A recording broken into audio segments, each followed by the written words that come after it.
আজকে আমরা এমন কিছু ভুল নিয়ে কথা বলবো যেগুলো আপনি হয়তো প্রতিদিন করেছেন এবং এই ভুলগুলোই ধীরে ধীরে আপনার বাইকের ইঞ্জিনকে নষ্ট করে দিচ্ছে, কিন্তু আপনি টেরও পাচ্ছেন না। শেষ পর্যন্ত ভিডিওটা দেখলে নিশ্চিত বুঝবেন আপনার বাইকে কোন কোন জায়গায় সমস্যা হতে পারে এবং কিভাবে ঠিক করবেন। বাংলাদেশের অধিকাংশ রাইডারের বড় ভুল হলো অয়েল লেট করে বদলানো। 150 সিসি বাইকে 2000 থেকে 2500 কিলোমিটারের বেশি চালালে অয়েল তার ক্ষমতা হারাতে শুরু করে। এই অয়েল পুরনো হয়ে গেলে পিস্টন রিং, ক্র্যাঙ্কশ্যাফট, ক্লাচ সবকিছুই দ্রুত ক্ষয় হয়। অনেকে ভাবেন আরও 500 কিলো চালাইলে সমস্যা কী, কিন্তু এই 500 কিলোতেই ইঞ্জিনের লাইফ 20 থেকে 30% কমে যেতে পারে। অয়েল ঘন হয়ে যায়, লুব্রিকেশন কমে যায়, ইঞ্জিনের ভিতর গরম বাড়ে, ফ্রিকশন বাড়ে এবং ইঞ্জিনের শব্দ বদলে যায়। অনেকেই বুঝতে পারেন না যে বাইকের অয়েল কমে গেছে। অয়েল লিক থাকলে বা লং রাইডে অয়েল বার্ন হলে লেভেল অনেকটা নিচে চলে যায়।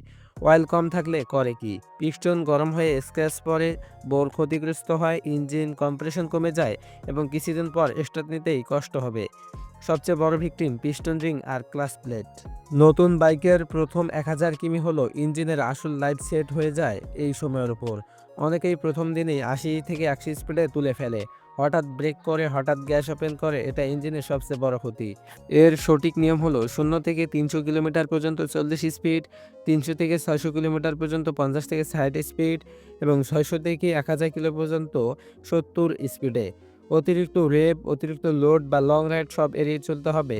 ভুল ব্রেক ইন করলে পিস্টন রিং সেটিং নষ্ট হয়ে যায়, যা আর জীবনে ঠিক হয় না।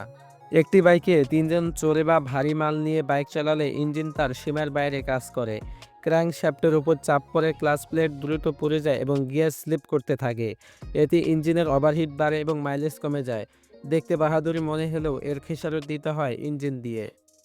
আমাদের দেশে ধুলোবালি এতই যে এয়ার ফিল্টার 1500 কিলো না পরিষ্কার করলে ইঞ্জিনে ঠিকমতো বাতাস ঢোকে না। বাতাস কমে গেলে জ্বালানি বেশি লাগে, কম্বাসন ঠিকমতো হয় না, কার্বন জমে, স্পার্ক প্লাগ মরে যায়, ইঞ্জিনের টিকটিক শব্দ শুরু হয় এবং একসময় পাওয়ার কমে আসে। এয়ার ফিল্টার পরিষ্কার করা এত সহজ কাজ, তারপরেও অনেকে এটি এড়িয়ে যান। ওয়াশিং সেন্টারগুলো সাধারণত বাইকের উপর অনেক জোরে পানি স্প্রে করে। অনেক সময় পানি ঢুকে যায় স্পার্ক প্লাগ গ্যালারিতে, সেন্সরে বা ইসিইউতে। এতে স্টার্ট প্রবলেম হয়, মিসফায়ার, রাব আইডলিং, এমনকি শর্ট সার্কিট পর্যন্ত হতে পারে। ইঞ্জিনের ওয়্যারিং যেভাবে সেট করা থাকে, সরাসরি পানির চাপে সেটা নষ্ট করে দেয়। সুতরাং বাইক ধোয়ার সময় ইঞ্জিন অংশে জোরে পানি দেবেন না। বাংলাদেশে অকটেন, পেট্রোল, মিক্স, ভেজাল পানি সবই বাস্তব সমস্যা। ভেজাল জ্বালানির কারণে নকিং হয়, ইনজেক্টর ব্লক হয়, ভালভে কার্বন জমে এবং ইঞ্জিন ওভারহিট করে।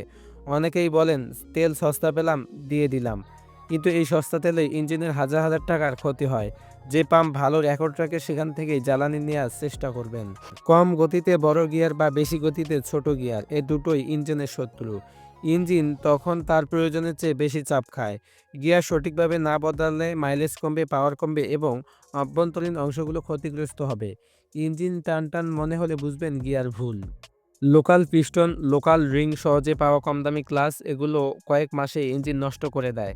বাইক কোম্পানি যে স্পেসিফিকেশন পার্টস বানায়, যে মান লোকাল পার্টসে থাকে না, একবার সস্তা রিং দিলে ইঞ্জিনে ধোঁয়া বের হয়, অয়েল খাওয়া শুরু করবে, কম্প্রেশন লস হবে।